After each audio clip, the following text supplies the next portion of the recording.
Hi all my crafty friends, and welcome back to Designs by Gaddis.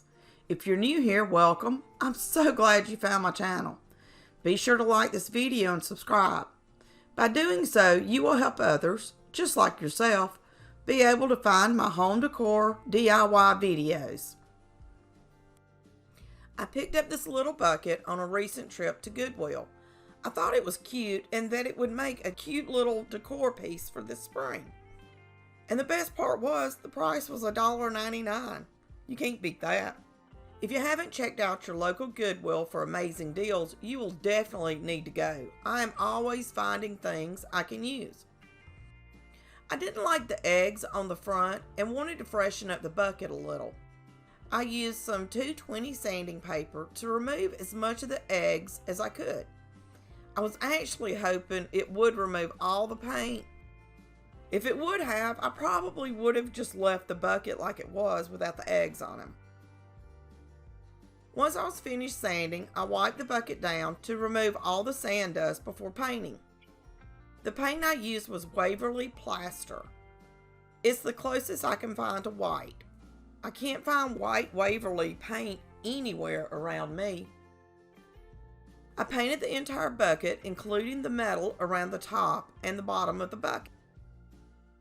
I also painted some of the inside of the bucket to just give it all a uniform look. I left the handle as is because I love the way it looked. After it dried, I used some sandpaper again to roughen it up a bit and remove as much paint as I could from the metal on the top and bottom. This is when I realized I should have left the metal alone and not painted it. Oh well, lesson learned.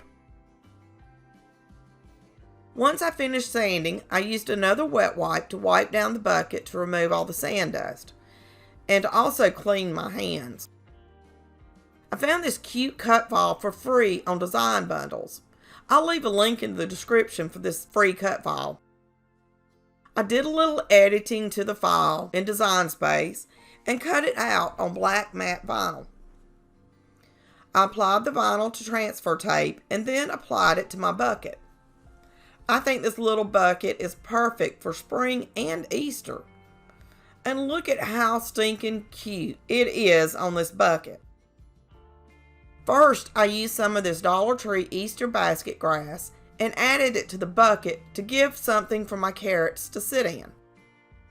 I used several carrots I got from a craft haul I got off Marketplace and a few carrots from Dollar Tree.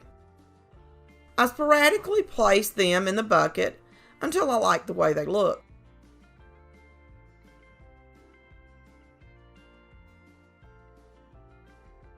And I think the bucket of carrots turned out pretty cute. If you haven't already, go ahead and like this video and subscribe to my channel. I upload weekly home decor DIY videos, and you know you don't want to miss any of them. So go ahead and hit the bell notification so you'll be notified when I upload a new video. And as always, thanks for watching. Until next time, happy crafting!